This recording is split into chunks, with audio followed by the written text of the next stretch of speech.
عليكم ورحمة الله وبركاته. الحمد لله رب العالمين والصلاة والسلام على رسوله الكريم وعلى آله وصحبه أجمعين ومن تبعهم بإحسان إلى يوم الدين أما بعد. கண்ணிமிக்க அல்லாஹ்வின் நல்லடியார்களே, நாம் முதலாவதாக ஆதம் நபியை பற்றிய சில வரலாற்று தகவல்களை, குர்ஆனில் சொல்லப்பட்ட விஷயங்களை பார்த்தோம். அதனுடைய தொடர்ச்சியாக எப்போது இப்லீஸ் ஆதம் நபிக்கு சஜ்தா செய்வதற்கு மறுத்துவிட்டானோ அப்போதே அவன் அல்லாஹ் தஆலா அவன் என்ன செஞ்சுட்டான், மாறு செஞ்சதுனால, அல்லாஹ்வுடைய கட்டளையை மீறியதுனால அவனை சபிக்கப்பட்டவனாகவும் தூரமாக்கப்பட்டவனும் அல்லாஹ் ஆக்கிட்டான். அடுத்து அல்லாஹ் தஆலா இப்லீஸுக்கு என்ன செய்தான்னா குர்ஆனில் சொல்லி காட்டுறான். சூரத்துல் ஹிஜ்ர் 15வது அத்தியாயத்தில் 37வது வசனத்திலையும் 38வது வசனத்திலையும் சொல்கிறான், இன்னக மினல் முன்தரி இலா யௌமில் வக்தில் மஅலூம்.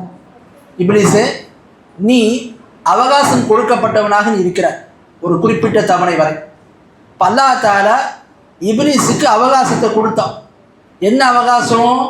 குர்ஆன்ல அல்லாஹ் சொல்லி காட்டுறான் பாருங்க. 7வது அத்தியாயத்தில் 11வது வசனத்திலும் 17வது வசனத்திலும் சொல்கிறான், ஃபபிமா அக்வைதனி லஅகூதன்ன லஹும் சிராத்தகல் முஸ்தகீம் ثم لآتينهم من بين أيديهم ومن خلفهم وعن أيمانهم وعن شمائلهم ولا تجد أكثرهم شاكرين.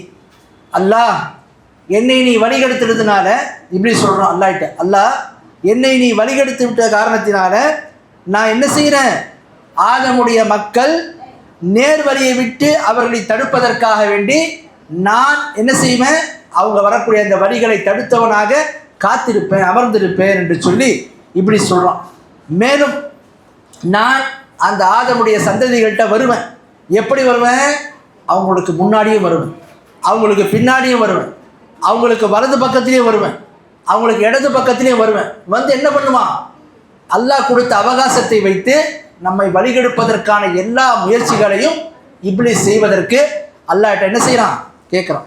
மேலும் சொல்கிறான் பாருங்க, இப்லீஸு மக்களில் அதிகமான மக்களை நீ நண்டு செலுத்தக்கூடியவன் நீ பார்க்க மாட்ட.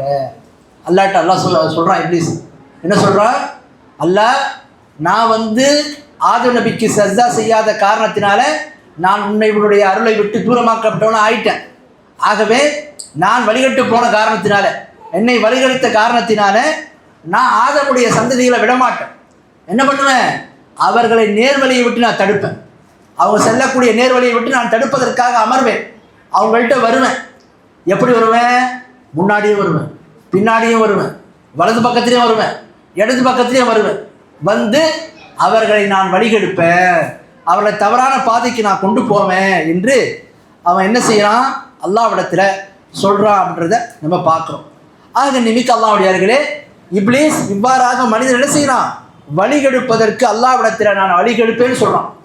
அல்லாஹ் பாருங்க, இப்லீஸுடைய அந்த விஷயங்களை கேட்டவர்களுக்கு அப்புறம் அல்லாஹ் சொல்கிறான், ஃபமன் தபிஅக மின்ஹும் ஃபஇன்ன ஜஹன்னம ஜஸாஉக்கும் ஜஸாஅன் மஃபூரா வஸ்தஃசித் மன் இஸ்ததஅத மின்ஹும் பிஸௌதிக் வஅஜ்லிப் அலைஹிம் பிகைலிக் வரிஜ்லிக் வஷாரிக்ஹும் ஃபில் அம்வாலி வல் அவ்லாத்.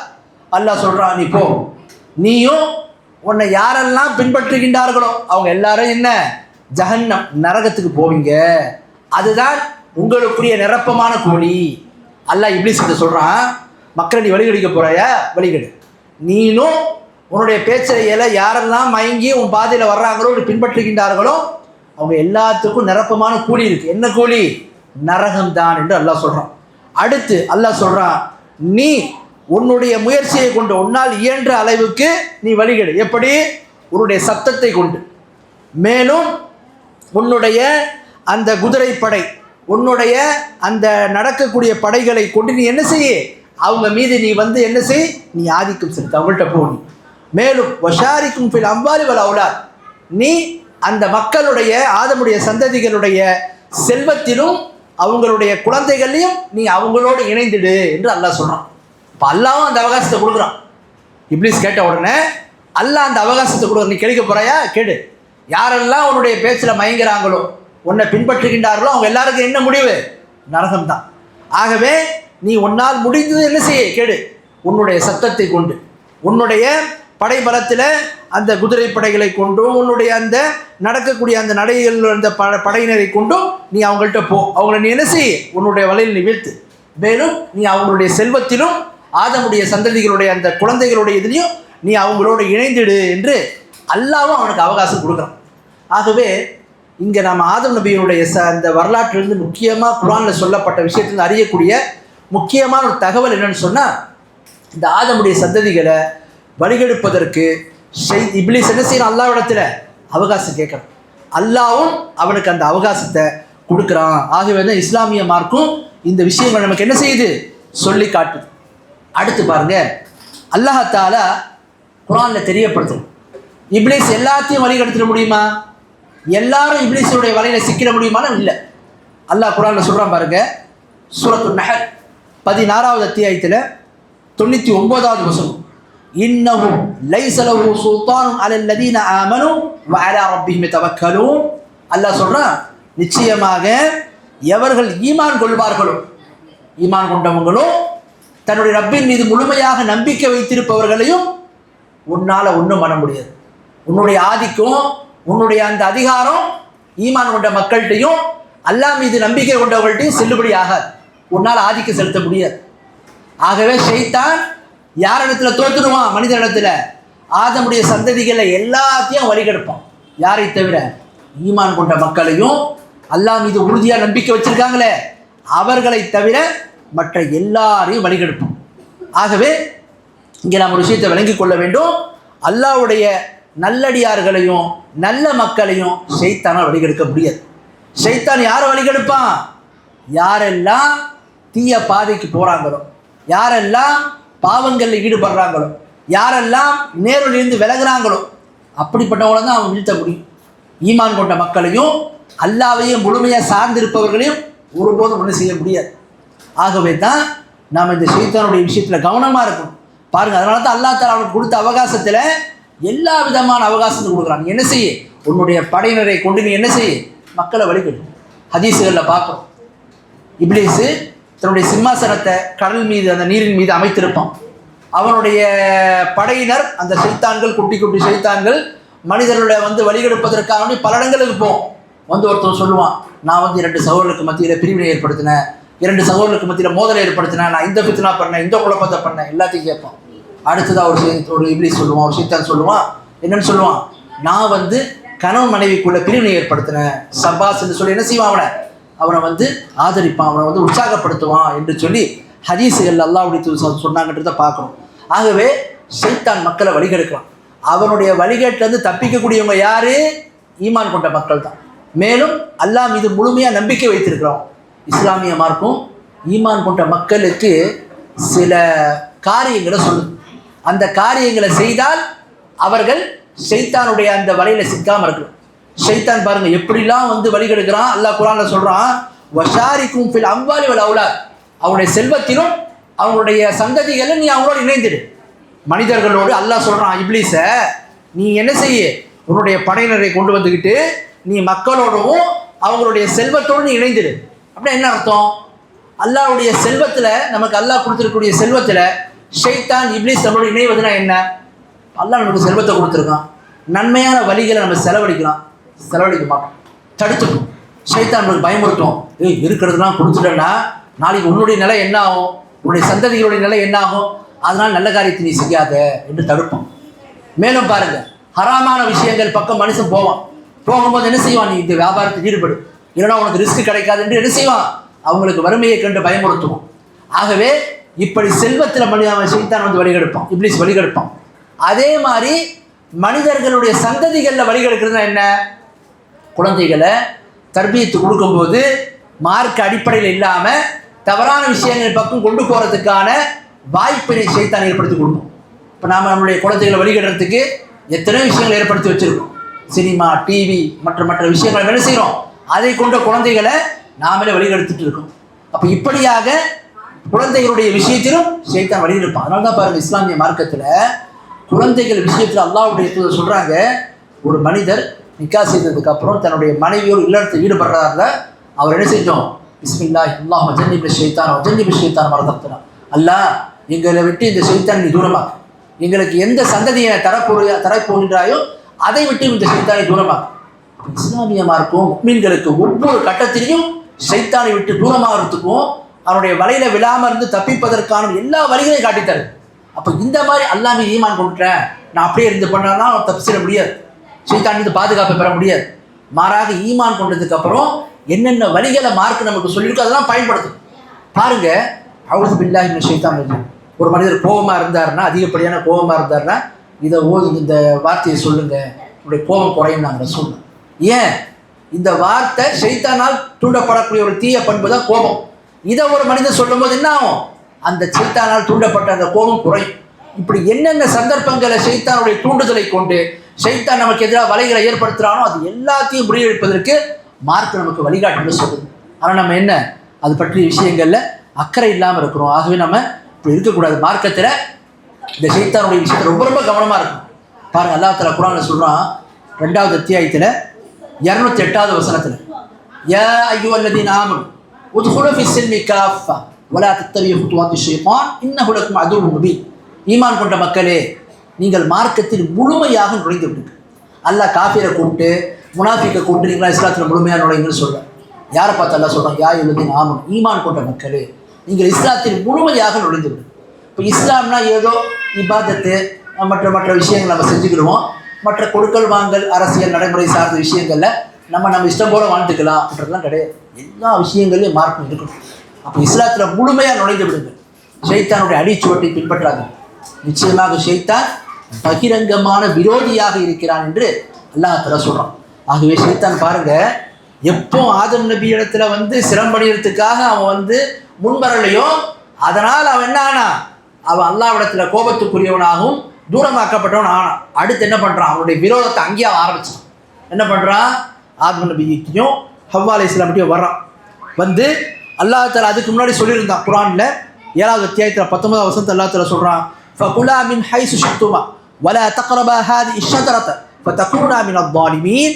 அல்லாஹ் சொல்கிறான், நீங்கள் இந்த சொர்க்கத்தில் நீங்கள் விரும்பிய கனிகளை உணவுகளை நீங்கள் என்ன செய்யுங்க? உண்டு வாருங்கள், இந்த ஒரு மரத்தை தவிர அதன்கிட்ட நீங்கள் போகக்கூடாது. அப்படி நீங்கள் போனீங்கன்னா நீங்கள் அநியாயம் செய்தவர்களாக ஆகிவிடுவீர்கள் என்று ஆதம் நபிக்கும் ஹவ்வா அலைஹிஸ்ஸலாம் இடத்துல அல்லாஹ் சொல்கிறான். அடுத்து அல்லாஹ் சொல்கிறான் பாருங்கள் குர்ஆனில் வேறு சில வசனங்களில் 20வது அத்தியாயத்தில் 118வது வசனம் 119வது வசனத்தில், இன்னலக அல்லா தஜூஅ ஃபீஹா வலா தஅரா வஅன்னக லா தஸ்மஉ ஃபீஹா வலா தத்ஹா. அல்லாஹ் சொல்கிறான், இந்த சொர்க்கத்தில் உங்களுக்கு பசியும் எடுக்காது, நீங்கள் நிர்வாணமாக ஆக மாட்டீங்க, உங்களுக்கு எந்த விதமான தாகம் எடுக்காது, எந்த ஒரு வெயிலும் உங்களை கஷ்டப்படுத்தாது, நிம்மதியாக சுகபமாக நீங்கள் வாழலாம் என்று அல்லாஹ் சொல்கிறான். இதை என்ன பண்ணுறான்? இப்லீஸு ஆதம் நபிக்கிட்டையும் ஹவ்வா அலைஹிஸ்ஸலாம் சொல்கிறான். என்னென்னு? தன்னை பெரிய ஒரு நல்லுபதேசம் சொல்கிற மாதிரியும் தன்னை பெரிய ஒரு நல்லவன மாதிரியும் காட்டுவதற்காக வேண்டி அவங்கள்ட்ட சொல்கிறான், நீங்கள் இதில் நிரந்தரமாக இருக்கணும்னா எந்த மரத்திலிருந்து அல்லாஹ் கனியை சாப்பிடக்கூடாதுன்னு சொன்னானோ தடுத்தானோ அதுலேருந்து நீங்கள் சாப்பிடுங்க, சாப்பிட்டால் நீங்கள் இதில் நிரந்தரமாக இருக்கலாம் என்று அவன் என்ன செய்கிறான்? ஆசை வார்த்தைகளை காட்டுறான். ஆதம் நபியும் அவனுடைய வலையில் விழுந்து ஹவ்வா அலைஹிஸ்ஸலாம் 2 பேரும் என்ன செய்கிறாங்க? அந்த சொர்க்கத்தில் தடுக்கப்பட்ட மரத்தில் இந்த கனியை சாப்பிட்றாங்க. சாப்பிட்டதுக்கப்புறம் பாருங்கள் அல்லாஹ் சொல்கிறான் குர்ஆனில், அலம் அன்ஹகுமா அன் தில்குமா ஷஜரா வஅகுல் லகுமா இன்ன ஷைத்தான லகுமா அதுவும் முபீன். உங்களுக்கு நான் தடுக்கலையா? அந்த மரத்தினுடைய கனி நீங்கள் பக்கம் போகக்கூடாது, அந்த மரத்தின் பக்கம் நெருங்கக்கூடாதுன்னு அவங்களுக்கு தடுக்கலையா? மேலும் நான் உங்கள்கிட்ட சொல்லையா? நிச்சயமாக ஷைத்தான் உங்கள் இருவருக்கும் பகிரங்கமான விரோதியாக இருக்கிறான் என்பதை உங்களுக்கு நான் சொல்லவில்லையா என்று அல்லாஹ் கேட்குறான். ஆகவே ஷைத்தானுடைய அந்த சூழ்ச்சியினால் தடுக்கப்பட்டு அவங்க என்ன ஆனாங்க? அந்த கனியை சாப்பிட்டதுனால சொர்க்கத்திலிருந்து அவங்க இந்த பூமிக்கு இறக்கப்பட்டாங்க. அப்போ அல்லாஹ் தஆலா குர்ஆனில் சொல்கிறான், அவங்க என்ன செய்தாங்க? ஃபதலக்கா ஆதமு மின் ரப்பிஹி கலிமாத். அவங்க செய்த அந்த பாவத்திற்காக வேண்டி அல்லாஹ்விடத்தில் சில வார்த்தைகளை கற்றுக்கொண்டு அவங்க அல்லாஹ்ட்ட பாவம் பண்ணி கேட்டாங்க. ஒரு மனிதன் எவ்வளவுதான் பாவங்களை செய்திருந்தாலும் ஒழுக்கமான முறையில் களப்பற்ற முறையில் அல்லாஹ்விடத்தில் தௌபா செய்தால் அல்லாஹ் அவங்களுடைய தௌபாவை ஏற்றுக்கொள்ளும்.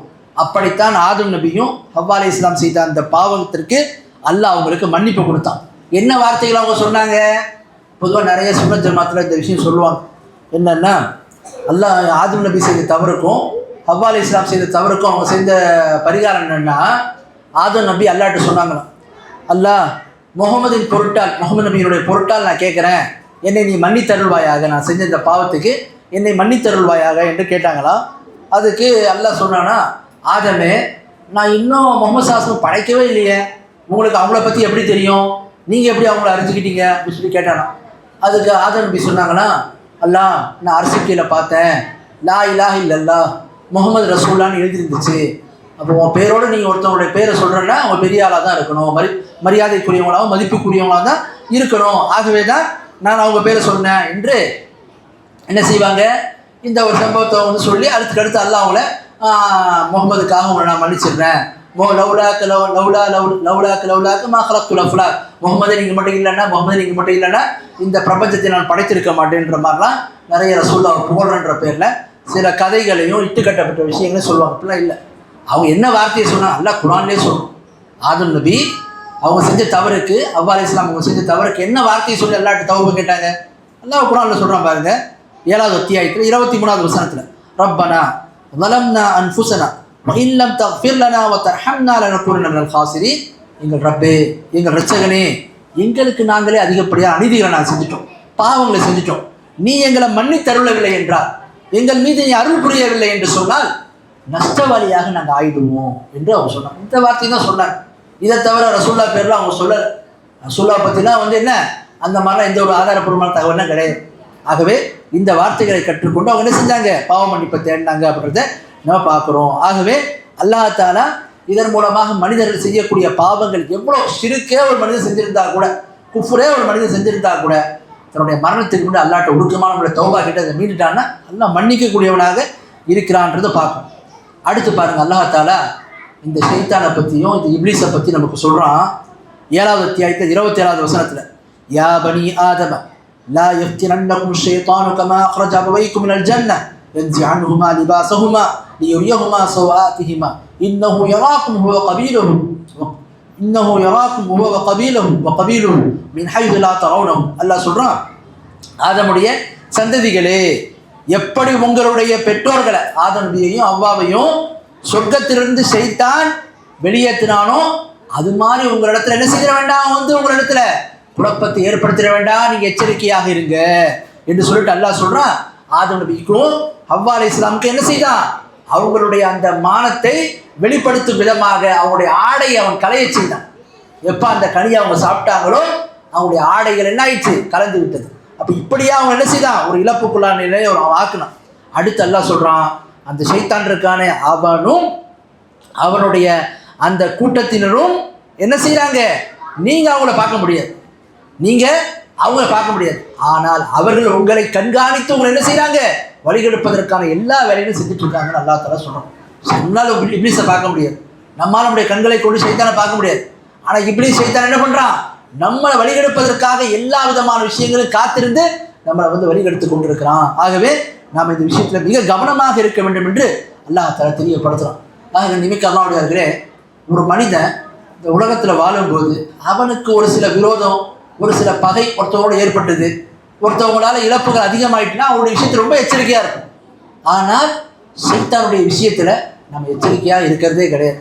அதனால தான் நம்மளை வந்து நன்மையான வழிகளில் இருந்தோம், அல்லாஹ்வை வணங்குவதை விட்டோம், மற்ற பாவமான காரியங்கள் செய்வதும் அவன் நம்மளை ஈடுபடுத்தி கொண்டே இருக்கிறான். ஆகவே ஷைத்தானுடைய விஷயத்தில் நாம் ரொம்ப ரொம்ப கவனமாக இருக்கணும். ஆக ஆதம் நபியுடைய இந்த வரலாற்றின் மூலமாக நம்ம அறியக்கூடிய தகவல் இதுதான். ஷைத்தான் என்பது நமக்கு பகிரங்க விரோதியாக இருப்பதினால் அவனுடைய விஷயத்தில் ரொம்ப ரொம்ப கவனமாக இருக்கும். அடுத்து கடைசியாக ஆதம் நபியுடைய இந்த வரலாற்று இந்த நிகழ்வு நீங்கள் பார்த்தீங்கன்னா, நம்ம சொன்ன இந்த விஷயத்தை குர்ஆன் அல்லாஹ் தஆலா பல இடங்களில் சொல்கிறோம். ஆதம் நபிக்கும் ஹவ்வா அலைஹிஸ்ஸலாமுக்கு நடந்த சம்பவத்தை, ஷைத்தானால் ஏற்பட்ட அந்த பாதிப்பை, அவங்க சொர்க்கத்திலிருந்து வெளியேற்றப்பட்ட விஷயத்தை, ஷைத்தானால் அல்லாஹ்விடத்தில் என்ன செய்ய தூரமாக்கப்பட்ட நிகழ்வுகள், இது எல்லாத்தையும் என்ன செய்யுது மார்க்கத்தில் பல இடங்களில் குர்ஆனில் சொல்லப்பட்டது. இதில் நம்ம ஒரு விஷயத்தை நம்ம அறியணும். என்ன விஷயம், இன்றைக்கி உலகத்தில் பெரும்பாலமாக பார்த்தீங்கன்னு சொன்னால் அந்த நாத்திகத்தினுடைய தாக்கத்தை நம்ம அதிகமாக பார்க்கணும். இவங்க குழந்தைகளுக்கும் சரி மற்ற கல்வி ரீதியான விஷயங்கள் என்ன செய்கிறாங்கன்னா, இந்த டார்வின் தியரின்னு சொல்லிட்டு டார்வின் தத்துவத்தை கொண்டு வந்து வைப்பாங்க. மனுஷன் என்ன செய்யலை, ஆதம் அவ்வாலாம் இதெல்லாம் வந்து கட்டுக்கதை, இதெல்லாம் கப்ஸா, எப்படி உருவானா என்று பார்க்கும்போது பரிணாம வளர்ச்சி. அது என்ன பரிணாம வளர்ச்சி, இப்படி இருந்தான், அப்புறம் என்னாச்சு, குரங்குல இருந்தால் மனுஷன் வந்தான் என்கின்ற மாதிரிலாம் சில விஷயங்களை எடுத்து சொல்லி அதைத்தான் ஒரு அறிவுபூர்வமானதாகவும் அதுதான் என்னவோ மிகவும் யதார்த்தத்துக்கு நெருக்கமானதாகவும் இதெல்லாம் ஏதோ கதைகள் மாதிரியும் நான் இன்னைக்கு சில பேர் என்ன செய்கிறாங்க, நாத்திகத்தின் தாக்கத்தினால சில பேர் சொல்லிட்டு இருக்கிறத பார்க்கணும். இது அப்பட்டமான குற்றம். அல்ல இவ்வளோ தெளிவாக வேதங்களில் சொல்கிறான். ஆதம் நபியை பற்றி இத்தனை இடத்துல சொல்கிறான் குரானில். அப்போது நம்முடைய குழந்தைகளுக்கும் சரி நாமளும் சரி இது விஷயம் ரொம்ப ரொம்ப கவனமாக இருக்கணும். இன்னைக்கு காஃபிலாக இருக்கிறவங்களில் பொதுவாக இந்த டாக்டராக இருக்கிறவங்க ஓரளவு நல்லா மேல்தட்டு படித்தவங்களாம் பார்த்தீங்கன்னா என்னவோ இந்த டார்வின் தத்துவத்தையும் அந்த இதையும் ஒரு பெரிய அறிவுபூர்வமானதாகவும் ஒரு பெரிய ஆய்வு செஞ்சு எடுத்துட்ட மாதிரியும் அவங்க நினைக்கிறாங்க. அப்போ இன்னைக்கு இருக்கிற குழந்தைங்கள்லாம் மனசில் மாறல. இது என்ன பரிணாம வளர்ச்சின்னு கேட்குறேன். என்ன பரிணாம வளர்ச்சி, என்ன பரிணாம வளர்ச்சி? இப்போ இதெல்லாம் பார்த்தீங்கன்னா அறிவுக்கே உகந்தது கிடையாது. இதெல்லாம் அறிவுக்கு எதிரானது. மார்க்கத்தில் இருக்கக்கூடிய சத்தியத்தையும் ஷைத்தானுடைய அந்த குஃப்ரான விஷயங்களை பரப்புவதற்கு நாத்திகத்தினால ஏற்படுத்தப்பட்ட பொய்யான கற்பனையான விஷயம். ஆகவே அதை நம்ம என்ன செய்யக்கூடாது, எடுக்கக்கூடாது. அல்லாஹ் குர்ஆனில் சொன்னது தான் நமக்கு ஆதாரம். பாருங்கள், அல்லாஹ் குர்ஆனில் சொல்கிறான் 40வது அத்தியாயத்தில் 83வது வசனம், ஃபலம்மா ஜாஅத்துஹும் ருசுலுஹும் பில் பய்யினாத் ஃபரிஹூ பிமா இந்தஹும் மினல் இல்ம் வஹாக பிஹிம் மா கானூ பிஹி யஸ்தஹ்சிஊன். அல்லாஹ் சொல்கிறான், அவங்க இடத்துல தூதர்மார்கள் தெளிவான சான்றுகளை கொண்டு அவங்கள்ட்ட வரும்போது அந்த மக்கள் என்ன தெரியுமா செஞ்சாங்க? தூதர்கள் வந்தாங்க, அந்த மக்கள் சமூகத்தை வந்தாங்க. எதை? தெளிவான சான்றுகள் அல்லாஹ்ட்ட கொண்டு வந்தாங்க, வஹியை கொண்டு வந்தாங்க. கொண்டு வரும்போது அந்த மக்கள் என்ன பண்ணாங்கன்னு சொன்னால், அவங்கள்ட்ட இருந்த இல்முன்ற பேரில் அவங்கள்ட்ட இருந்த கல்வின்ற பேரில் இருக்கிறத வச்சு அவங்க சந்தோஷப்பட்டுட்டாங்க. நீங்கள் என்ன வஹியை சொல்கிறீங்க, நீங்கள் என்ன தூதர் இறைச்சி சொல்கிறீங்க, எங்ககிட்ட இருக்கிறது மிக சிறந்தது என்று சொல்லி அவங்கள்ட்ட இருக்கிறத கொண்டு சந்தோஷப்பட்டுக்கிட்டாங்க. அல்லாஹ் சொல்கிறான், எதை கொண்டு அவர்கள் கேலி செய்தார்களோ அதை கொண்டு அவர்கள் என்ன செய்யப்படுவாங்க, அவர்கள் சூழப்படுவார்கள். நல்லா சொல்கிறோம். அதை கொண்டு அவங்க என்ன செய்யப்படுவாங்க, மறுமையில் கடுமையான அவங்களுக்கு ஒரு வேதனை இருக்குன்னு நல்லா எச்சரிக்கிறான். ஆக நிமிக்க அல்லாஹ்வுடையார்களே, இன்றைக்கி இந்த நாத்திக கொள்கையின் அடிப்படையில் எத்தனையோ முஸ்லீம்கள் குழந்தைகளை கூட நீங்கள் பார்த்தீங்கன்னா கான்வெண்ட்டில் சேர்க்குறேன் அங்கே சேர்க்குறன்ற பேரில் கொண்டு போய் அதிலிருந்து சேர்த்து என்ன பண்ணுறோம், மார்க்கத்தை விட்டு தூரமாகிறதுக்கு சிறு வயதிலிருந்தே இது போன்ற தவறான கொள்கைகள் எல்லாம் மக்கள் மத்தியில் போதிக்கப்படுறதை நம்ம பார்க்கணும். குழந்தைகள் மத்தியில் இது பரப்பப்படுறதை பார்க்கணும். ஆகவே முஸ்லீம்கள் இது விஷயத்தில் குழந்தைகளுக்கும் சரி நாமளும் சரி இது விஷயத்தில் உறுதியாக இருக்கணும். இந்த மாதிரி விஷயங்கள் எல்லாம் நமக்கு சொல்வதை கொண்டு நம்முடைய ஈமானை நம்ம அதிகரித்துக் கொள்ள வேண்டும். ஷைத்தானை நாம பகிரங்க விரோதியாக நம்ம என்ன செய்யணும், பார்க்க வேண்டும். ஆகவே எந்த விஷயத்தை நம்ம சொன்னோமோ அது சரியான முறையில் விளங்குவதற்கு அல்லாஹ் நம் அனைவருக்கும் அருள் புரிவானாக. அல்ஹம்துலில்லாஹி ரப்பில் ஆலமீன்.